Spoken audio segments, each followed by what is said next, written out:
Good evening and welcome back to the weekend edition of Into Vietnam, which provides you with a comprehensive view of Vietnam's economy in the past week, extending between May the 12th and May the 18th. Later on in today's program, we will spare a special part to feature the Vietnam-Sweden diplomatic relation, whose 45th anniversary has been celebrated in 2014. But first of all, let's take a look at our top stories. More than $1.7 billion of Vietnam aid is disbursed in the first 4 months. TPP negotiators begin talks in Vietnam in a bid to strike a deal. And Vietnam and Sweden celebrate 45 years of diplomatic relations.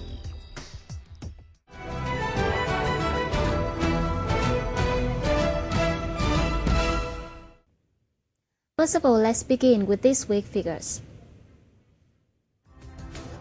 The Ministry of Finance has said the disbursement value of Vietnam's aid borrowings in April reached $571.85 million and the accumulated figure in January-April reached nearly $1.74 billion. The disbursements was done timely and complied with the regulations of signed borrowing agreements and signed authorized relending contracts. Particularly in April, no agreement was signed. Cumulatively, till the end of April, the Debt Management Department has decided to sign 6 borrowing agreements with Japan International Cooperation Agency for the Phase 2 in the fiscal year 2013, with a total value of $1.1 billion. The disbursements value in April reached $571.85 million, bringing the accumulated figure in January-April to nearly $1.737 billion.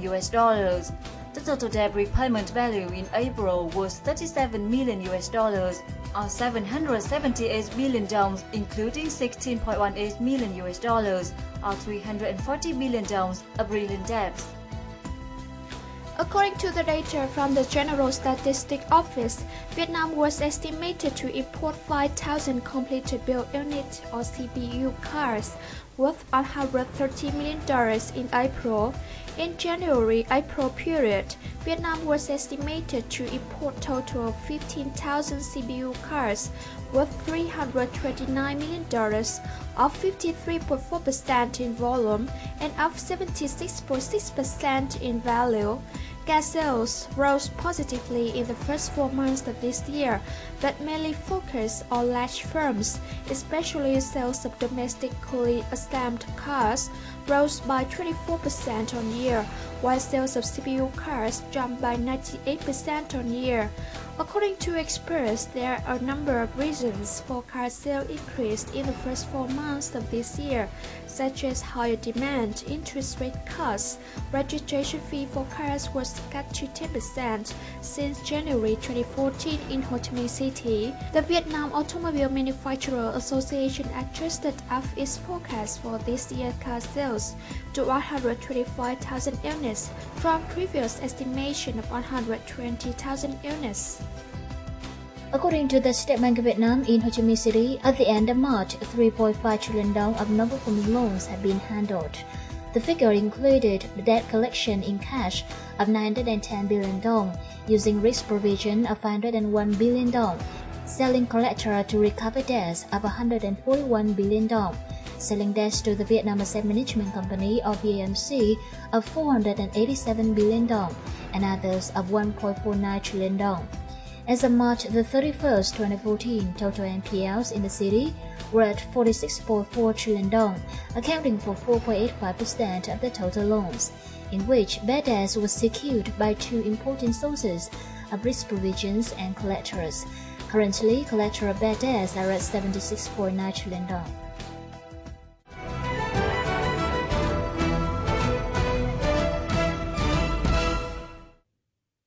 Coming up next is some major macroeconomic and investment news.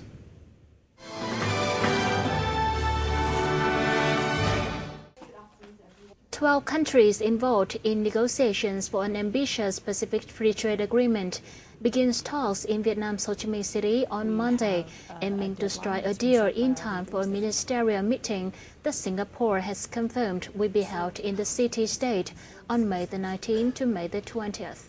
The first round of negotiations comes after Japan and the United States, the two biggest economies in the Trans-Pacific Partnership or TPP, moved closer over bilateral contentious issues following a summit between Japanese Prime Minister Shinzo Abe and United States President Barack Obama last month.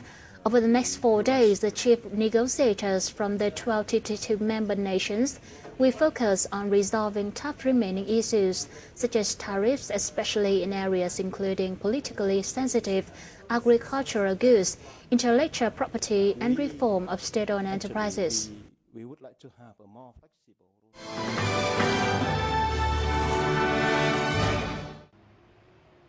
The logistic firm FedEx Services said Vietnam and several emerging nations like Mexico and Indonesia will be among the 20 largest economies by 2050, as they are rich with possibilities. The companies noted that Vietnam typifies the strength that nearly all emerging countries share: proximity to a huge market full of potential buyers, abundant natural resources and commodity to sell, as well as a young and increasingly well-educated population that is eager to work and has money to spend. This market are also better connected to the world market. It was pointed out the number of Internet users in Vietnam grew from just 200,000 in 2000 to over 31 million people in 2012. It said this kind of change is opening up an abundance of opportunities, providing access to information and vehicle for commerce.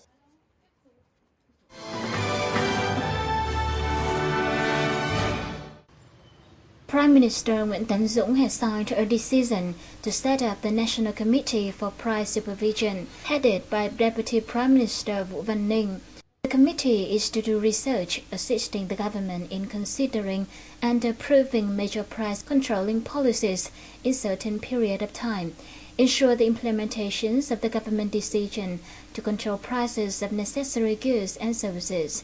The committee will also help the government to give directions to relevant ministry, people committees in doing government control, in line with the government's plan on curbing inflation and stabilizing the macroeconomy in certain period of time.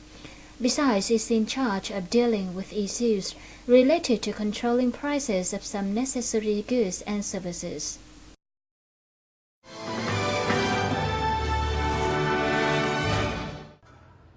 $10 trillion will be spared for real estate market under the loan program for repairing and building houses, with deferred payments within the $50 trillion credit package, expected to be deployed from the end of May 2014. The goal of this program is to pump capital to customers for repairing and building houses for residents, business, and renting. At the same time, this funding will also supplement capital for main contractors for the payment of costs during construction. On the loan scheme, customer can borrow a maximum of 100% value of the construction or repair of houses in 20 years at the interest rate of 6% for the first year. The VNCB said the program will firstly focus on customers in Ho Chi Minh City and later in Hanoi, Da Nang, and Cần Thơ.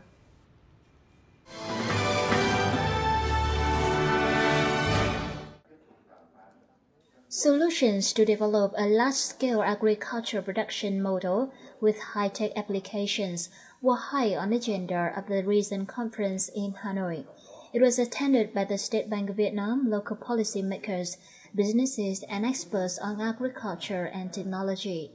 Discussion at the event were regarded as a basis to introduce right policies, boost lending, and encourage firms to apply high technology in agricultural sector. Large-scale agriculture production with technological application has become an inevitable trend. However, technological application in farming activities has faced a lot of shortcomings. Thực tế ra hiện nay bây giờ cái việc mà cái phát triển công nghệ cao để mà tiếp dụng đến cái vấn tín dụng hiện nay không phải là khó là dễ, vì đầu tư cho công nghệ cao là đầu tư cho tài sản rất là lớn. Thế nhưng mà trong vấn đề nông nghiệp ấy, thì hiện nay lâu nay người ta chỉ đầu tư trong vấn đề nông nghiệp là quy mô rất là nhỏ. Cho nên bây giờ hiện nay là cái việc mà để tiếp cận cho nguồn vốn công nghệ cao, lúc này hiện nay chủ trương như vậy, nhưng mà hiện nay để tiếp cận không phải là cái dễ, lúc này rất là dễ được. In the coming time, relevant agencies and banks will examine and select 20 connection models between firms and farmers, value chain connection and high-tech application models to deploy the piloting credit support program, which will last for 2 years, and then the government will develop suitable policies and expand the models.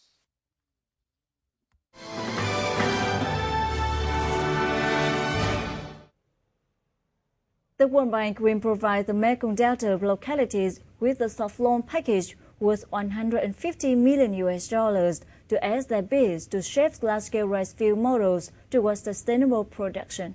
The project is expected to start in 2015 as the first 25 district clusters which have been linked in rice production and sales. Enterprises operating in farm production and export in the region could also borrow the capital to build rice storages and dryers. According to the Vietnam Food Association, its 60 members have registered to participate in the project on a trial basis in the 2014 summer-autumn crop and the 2014-2015 winter-spring crop. The Mekong Delta has been tasked with ensuring the country's food security. From now to 2030, the region is growing rice across an area of 1.8 million hectares, more than half of which is for export. It is also striving to maintain an annual output of 24 to 25 million tons of rice.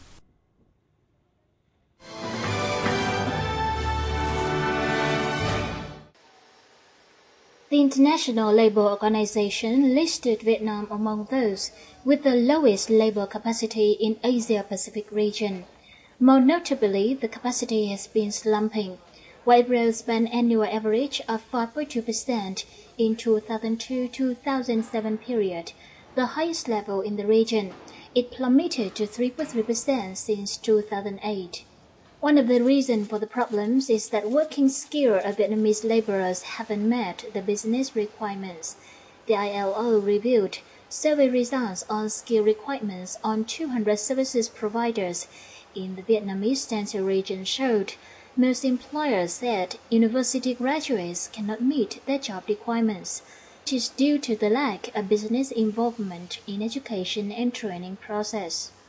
To deal with the situation, the ILO recommended Vietnam's and ASEAN members' governments to invest more on human resources, reinforce their policy on labor market to make them more reasonable and stable. At the same time, workers and business institutions should be encouraged to catch the chances of the AEC. And now the foreign trade news, we continue the program. According to the latest statistics of the General Department of Vietnam Customs, the country officially ran a trade surplus of more than $2 billion in the first 4 months of this year.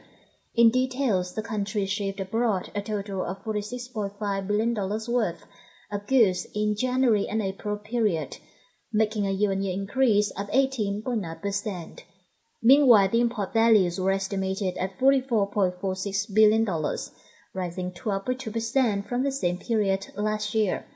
The FDI sector continued to play an important role in the country's import-export turnovers, exporting $28.94 billion worth of goods, up 23% on year, and imported $25.46 billion worth of goods, up 14.3% on year, making a trade surplus of nearly $3.5 billion. According to the data from the General Statistics Office, Vietnam was estimated to import 5,000 completed built unit or CPU cars worth $130 million in April. In January-April period, Vietnam was estimated to import total of 15,000 CPU cars worth $329 million, up 53.4% in volume and up 76.6% in value. Gas sales rose positively in the first 4 months of this year, but mainly focused on large firms, especially sales of domestically assembled cars rose by 24% on year, while sales of CPU cars jumped by 98% on year. According to experts, there are a number of reasons for car sales increased in the first 4 months of this year, such as higher demand, interest rate cuts. Registration fee for cars was cut to 10% since January 2014 in Ho Chi Minh City. The Vietnam Automobile Manufacturer Association adjusted up its forecast for this year's car sales to 125,000 units from previous estimation of 120,000 units.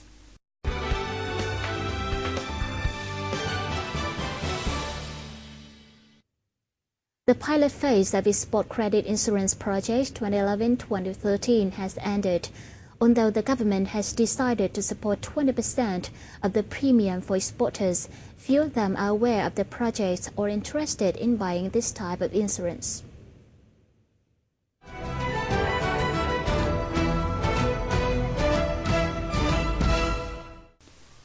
Phu Dien Production and Trading Factory is a branch of Hanoi Export-Import and Investment Single Shareholder Limited Liability Company. The factory has been engaged in exporting bags, backpacks, hats, etc. since 2002. However, asked about the export credit insurance, the director of Phu Dien firm said he was not heard of any information about it. Mặc dù đi vào 3 năm nhưng mà anh nói, nhưng mà bên tôi thì thực sự là vẫn chưa được nắm qua cái đó và cũng chưa được biết cái hình thức này. Thì cũng nếu mà có như vậy thì chúng tôi cũng rất mong muốn là được biết cái hình thức đó để đảm bảo cho cái hình thức của bên tôi. Export credit insurance is a protection tool for exporters against commercial risks such as loss of ability to pay debts, bankruptcy, late payment, and some certain commercial risks. In the context of the world economic downturn, which has had negative impacts on Vietnam, making most of the exporters have to bear growing financial pressures, export credit insurance should be seen as a strategic tool to promote exports. However, few companies have known about this tool. Hiện nay thì doanh nghiệp chúng tôi cũng hoạt động trên lĩnh vực xuất nhập khẩu thì nhiều năm rồi. Tuy nhiên thì những cái thông tin cụ thể về cái chương trình bảo hiểm này thì chúng tôi cũng chưa nắm được kỹ, cũng chưa biết được cái nội dung chi tiết của những cái này. According to the Administration of Insurance Supervisors under the Ministry of Finance, at the end of the pilot scheme on export credit insurance from 2011 to 2013, insurers had signed only 46 contracts, which is really a very modest number. Qua thì có 46 hợp đồng bảo hiểm tín dụng được ký kết, trong đó có 23 hợp đồng bảo hiểm là 100% bảo hiểm tín dụng xuất khẩu. Còn 23 hợp đồng thì nó cũng pha trộn giữa tín dụng nội địa và tín dụng xuất khẩu. Speaking on the modest amount of the contract signed in the pilot phase, Lục said that although the export credit insurance was an effective tool to support businesses, the government has supported with 20% of the original premium of a contract, and companies only had to pay the rest 80%. But in fact, businesses still did not have the habit of buying credit insurance for exports and preparing the budgets for insurance purchase. Most exporters are concerned that purchasing insurance will increase costs, leading to higher exported goods prices. However, it should be seen as a short-term issue. Nếu mà ta so sánh là nếu mà ta cắt giảm được cái chi phí mà ta không mạnh dạn đi tìm khách hàng mới, đi tìm thị trường mới, đi tìm mặt hàng mới là sẽ gây khó trong doanh nghiệp trong tầm tương lai chung và dài hạn. Nếu mà anh thấy được cái hiệu quả là bỏ ra một cái chi phí không đáng kể về phí bảo hiểm, ta được một khách hàng mới, ta được một thị trường mới, ta được một mặt hàng mới thì nó đem lại hiệu quả bao nhiêu? According to Ngô Thành Nam, Director of Capital Production and Export Factory, the form of export credit insurance is still unpopular and it must take time for exporters to access. He said, in fact, most of Vietnamese companies are small and medium-sized and cannot afford too high fees. Về phí bảo hiểm thì tôi nghĩ là cũng là một cái phần chi phí đối với lại các loại hàng hóa xuất khẩu là cái chi phí cần thiết, mà đối với cái mức 80-20 thì tôi nghĩ là nên chăng cái giai đoạn đầu triển khai thì nên hỗ trợ doanh nghiệp tốt hơn, ví dụ như khoảng 30-70 gì đó. Another reason explains why companies are not interested in joining this type of insurance is the concerns of leaking business secrets. Some of them said when buying export credit insurance, businesses must provide a list of foreign importers to be evaluated by reinsurers. For many businesses, it is considered trade secrets.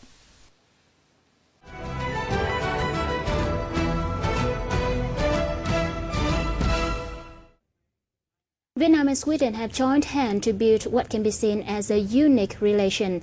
In 2014, the two countries have been celebrating their 45th anniversary of diplomatic tie.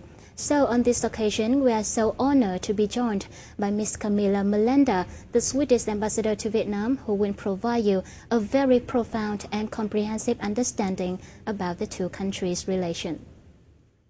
Well, thank you so much for inviting me. I feel very honored, and I must say I'm enjoying my time here as the Swedish ambassador in Vietnam very much. Vietnam is a wonderful country. First of all, thank you so much for joining our program today. People said that Vietnam and Sweden has developed a very unique relation in the past 45 years. What can you say about this relation, and what are the biggest achievements between the two country cooperation? Well, Sweden was the first Western country to establish diplomatic relations with Vietnam already in 1969, when there was still a war going on. And this relationship is very unique. It's a very, very deep and trustful relationship that we have developed over the years. After 46 years of Swedish development cooperation, we're now moving into a new phase where we put emphasis on economic and trade ties, and we're moving from a donor-recipient relationship to an equal partnership. And as you just said, this year marks the 45th anniversary of our bilateral relations, and we are celebrating this year with one event per month. It's not only on business, but also on culture, music, film, design, and education. And we're very happy to see that a lot of young Vietnamese students have been participating in these events. We hope that you will be a very active participant in the remaining part of the year. Sure. Actually, I have logged on your website already, and I can see a large number of followers on your Facebook. Yes. There are many factors contributing to enhancing the Vietnam and Sweden relation, and one of them is the conclusion of the Vietnam and EU FTA in the near future, and some people say that it may end by the end of this year. And what are the potential impacts of the trade pact on Vietnam and Sweden relation, especially in trade and economy? Well, let me first say that as the Swedish ambassador to Vietnam, I'm very, very happy to see that the European Union and Vietnam are moving closer to each other, not only in the political field, but also in the economic field. And we saw that Party General Secretary Chong met with European Commissioner President Gian Manuel Barroso in 2013, and there have been a number of high-level visits. And that shows the commitment from the European side of concluding the free trade agreement within 2014. And I know also on the Vietnamese side there's a very strong commitment to concluding this agreement. And when we are in the final phases of the negotiations, and this means not only market opening commitments, but also other related ones like investment, environment, competition, sustainable development, and so forth. And I think the EU-Vietnam Free Trade Agreement would have a great impact on the Vietnamese economy. We've seen that other free trade agreements that the European Union have concluded with other partners, such as South Korea, for example, has expanded the trade by 30%. So I think there's a huge potential there for Vietnamese businesses, but also for European businesses. And Swedish companies in particular. And in Swedish companies in particular. And Sweden is a strong believer in free trade, and Swedish companies have always been trading outside of Sweden. We've been very successful in international trade. For sure we'll take advantage of the free trade agreement once it's concluded between the European Union and Vietnam. Yeah, the bilateral trade between the two countries has developed an average of 28% per year in the past 3 years and reached more than $1 billion in 2013. And what should we do to increase the value to a higher level? Well, the Swedish government's goal is to double trade with Vietnam, and I think what Sweden can do now is to contribute to Vietnam's economic development by increased trade ties, exchange of business solutions, and transfer of technology. And already now we have more than 70 companies that are established in Vietnam, and we have a lot of the big multinational companies already established in Vietnam since a long time back. We have, for example, Tetra Pak, Electrolux, IKEA, SKF, ABB, Atlas Copco, but of course we would like to attract more. In the last 12 months, I can say we've had a surge in visits on the Swedish side, but also on the Vietnamese side. We had our Minister of Justice, Beatrice Ask, visiting. We had Gunnar Ohm, State Secretary for Trade, and we had our Vice Minister for Foreign Affairs, Mr. Frank Belfrage. Just recently, we had an outgoing visit from Vietnam, Deputy Prime Minister Ninh going to Sweden with a big delegation. So this is also, of course, facilitating economic cooperation between our countries. As you said, 70 Swedish company has made their presence in Vietnam at the moment. But what should we do to encourage more Swedish company to come here and tap the potential market in Vietnam? Well, I think there is a huge potential in the area of green technology, for example. And in Sweden, we've been working with green technological solutions for about 30 years. Of course, we understand that we have to work sustainably. I think here there's a huge potential for Swedish companies to invest in the Vietnamese market. A very important part of our relation is Sweden has supported Vietnam an ODA of $3 billion, which has helped Vietnam a lot in poverty reduction and socio-economic development. What is your plan for this ODA for Vietnam in the coming time? It's been remarkable to follow Vietnam's developments from a lower income country into a middle income country. I mean, there's been a remarkable progress in growth and reduction of poverty. And now we are phasing out our bilateral development cooperation. But we are still one of the major donors to Vietnam through multilateral organizations, because Sweden is one of the major donors to the UN, to ADB, and to the World Bank. I see. So we are still funding a lot of the infrastructural developments that are being made in Vietnam, but now through multilateral forums. And on top of that, we are, of course, part of the European Union. And the European Union is the largest donor to Vietnam of non-refundable ODA. So while we are changing our bilateral relationship when it comes to development cooperation, we are still one of the major players, but through other fora. I see. Right, and hopefully Vietnam and Sweden will develop a very fruitful cooperation in the future. Once again, thank you so much for joining our program today. It's great to have you. Thank you so much for inviting me. Thank you.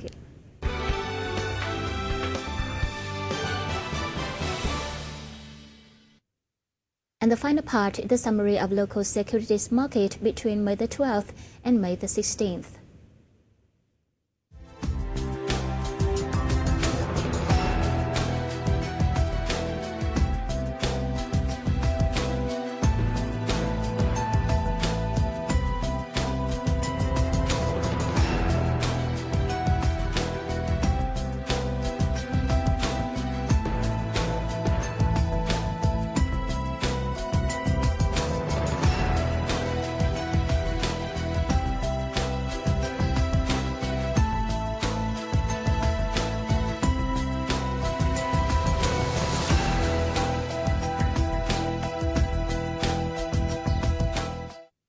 But that's all for now. Thank you so much for your attention. For comments and feedback, you can reach us by email at intervietnam@vitv.vn or give us a call at 0422208288. Goodbye for now.